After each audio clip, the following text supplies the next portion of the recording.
중도 보수라 했다가 또 그 다음에는 중도 정당이라 그랬대요. 바로 그런 것이 또 하나의 문제일 거예요.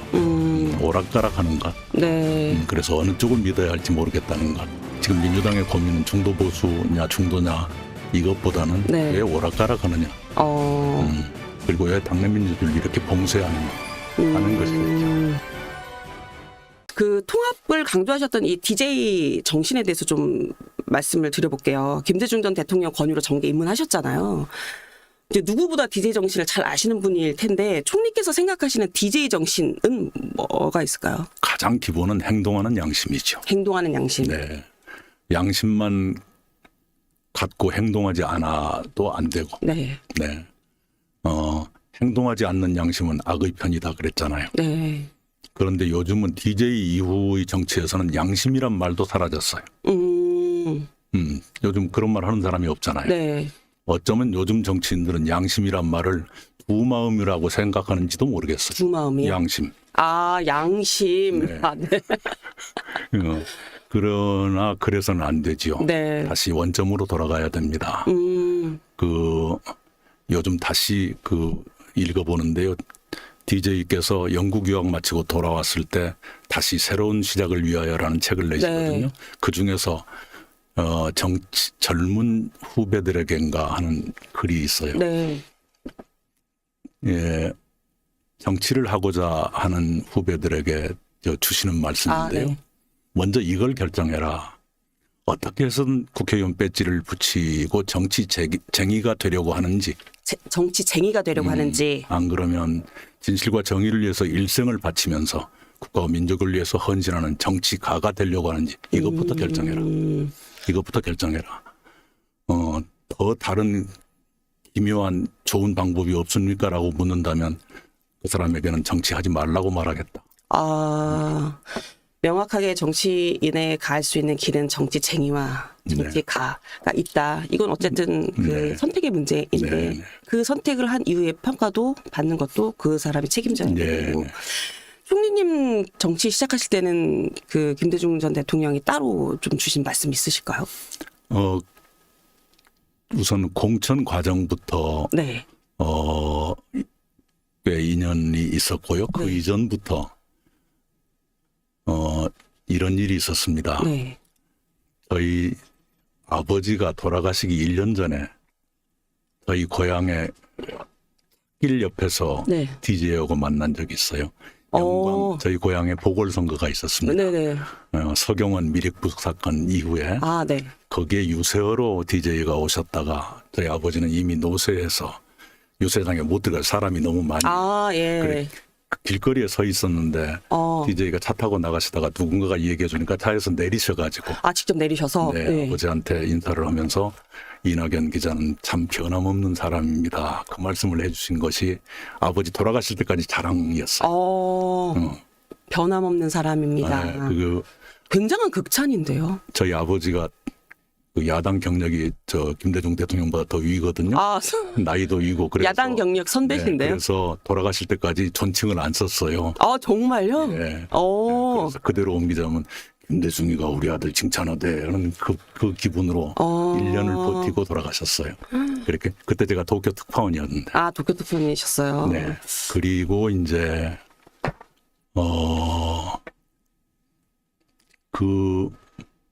제가 공천을 받고 국회의원 되기 11년 전에 네, 출마 제안을 주셨어요. DJ가. 근데 그때 저는 도쿄 특파원 갈 준비를 하고 있는 단계였기 때문에 제가 사양했죠. 네. 그리고 나서도 이제 11년 후에 그렇습니다. 다시 제목으로 보셨나 보네요. 아니 이렇게 사실은 그 김대중 전 대통령의 당이라고 해도 과언이 아닐 정도의 민주당을 총리님이 탈당을 하셔서 제가 많이 놀랐어요. 왜냐하면 일전에 한번 제가 총리님한테 듣기로 어머니가 이렇게 민주당 이제 이름은 조금씩 바뀌었지만 분당 사태 있을 때 멀리 봐라 움직이지 마라라고 말씀을 하셔서 안 나가신다라는 얘기를 들었어서 근데 갑자기 탈당을 하시길래 거의 한 24년 몸 담으시는 곳인데 저렇게 나가실 정도의 판단을 하신다? 네. 그래서 제가 여쭤보는 건데, 아니, 그런 판단을 하시게 할 정도로 총리님 마음을 아프게 했던 부분이 뭐가 있을까요? 이제 그건 마음이 아파서 감정으로 움직였. 그런 건 것은 아니죠. 아니고요. 예. 그러나 민주당이 안 되겠다라고 생각한 것은 우선 당내 민주주의가 질식하고 있었기 때문이죠. 반대 의견을 내면 곧바로 그냥 죽일 듯이 덤비니까요. 네. 그리고 한솥밥을 먹는 식구라고 보기에는 너무 잔인하게 섬뜩한 말과 행동으로 이렇게 제압을 하잖아요. 네. 그게 아주 그 숨이 넘어갈 정도였고요. 제가 최근에 미국에 1년 있었잖아요. 근데 돌아올 때쯤 되니까 네. 느닷없이 제가 정치 활동을 했던 것도 아닌데 네. 제 제명 청원 예, 맞아요. 7만 명이 서명을 했잖아요. 네. 당 지도부 누구도 말리지도 않았고요. 말리는 척도 안 했고요. 네, 그래서 여긴 내가 있지 않아야 될 곳인가 보다. 그리고 DJ의 정신을 살리려면 네. 여기에 갇혀 있어서는 안 될지 모르겠다. 는 생각을 했죠. 그 말씀드리면서 제가 드는 생각이 그 1년 미국 유학하실 때 네. 강연 좀 하셨잖아요. 네. 그때 그 소위 말해 이제 개딸이라고 네. 하는 극성 지지층들이 그 강연장에 찾아가서 네. 조금 소란을 피웠던 적도 네. 있지 않습니까? 강연장까지 와서 소란 피운 것은 베를린, 베를린 독일 독일에서. 베를린 자유대학에서 강연을 했는데요. 네. 그 깨진 수박의 그림을 집어넣은 사진인가 그림을 집어넣은 현수막까지 들고 왔었죠. 그래요. 네. 그 민주당이 지금 이재명 대표 중도 보수 발언으로 지금 DJ 정신 놓고 지금 논란이잖아요. 여기에 대해서는 김대중, 노무현, 문재인 전 대통령을 이제 관통하는 뭐 그 네. 정신이나 정책을 갖고 계신 분이니까 어떻게 좀 평가를 하세요? 우선 학술적으로 분류하는 건 지금의 의미가 없을 거예요. 네. 네. 네, 국제적 기준으로 이렇게 따지는 것은 아니니까요. 네. 상대적인 개념이었죠. 우리가 주목해야 될 게 한두 가지 있는데 하나는 왜 이 시기에 갑자기 그 말을 했을까? 왜 이 시기에? 네, 의도지요. 네. 정치인은 늘 의도를 가지고 무슨 말을 하기 쉬우니까요. 그건 선거를 위한 것 아니겠어요? 네, 우클릭을 더욱더 보강하는 네. 또 정당화하는 그런 것이죠. 그런데 중도 보수라 했다가 또 그 다음에는 중도 정당이라 그랬대요. 네, 바로 그런 것이 또 하나의 문제일 거예요. 오락가락하는 것. 네. 그래서 어느 쪽을 믿어야 할지 모르겠다는 것. 오락가락한다. 네, 그리고 행태. 지금 민주당의 고민은 중도 보수냐 중도냐 이것보다는 네. 왜 오락가락하느냐. 그리고 왜 당내 민주주의를 이렇게 봉쇄하느냐 하는 것이겠죠. 이재명 대표는 이제 그게 오락가락이 아니라 현 상황에 맞게 변화하는 것이다. 소위 말해 이제 약간 실용주의를 말씀을 하시는 것 같긴 한데 그거는 그렇게 보기는 좀 어렵다고 보시는 건가요? 그러나 여기저기 세금은 깎아주겠다 하면서 또 네. 돈은 풀겠다 그러잖아요. 네. 그럼 그 돈은 어디서 나오는 거예요? 그래서 중도 정당도 좋고 중도 보수도 좋은데 전체가 네. 정합성을 갖도록 다듬어 가지고 네. 얘기를 해주면 네. 덜 혼란스러울 것 같아요.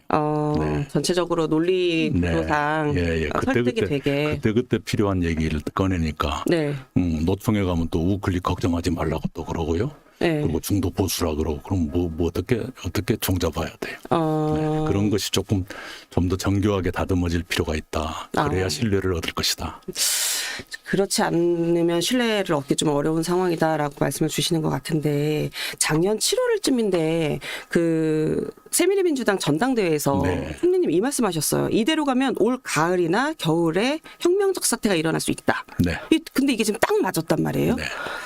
당시 윤 대통령 비상계엄을 정확하게 예측을 하신 건가요? 예측보다는 듣고 있었죠. 듣고 있었다. 네, 5월쯤이었을 텐데 어느 분으로부터 대통령 주변에서 계엄 얘기가 나온다.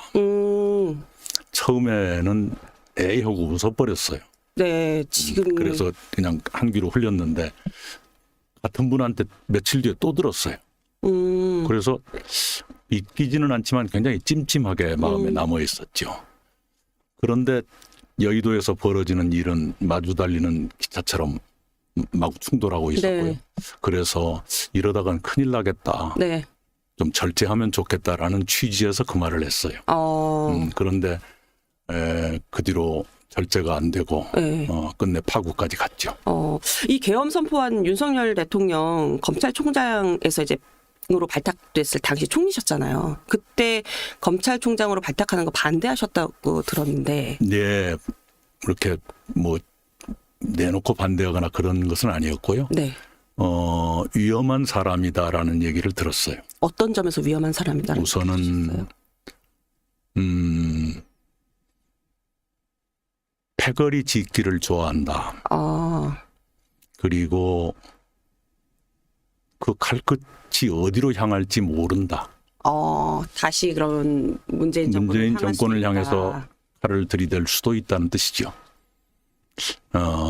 그래서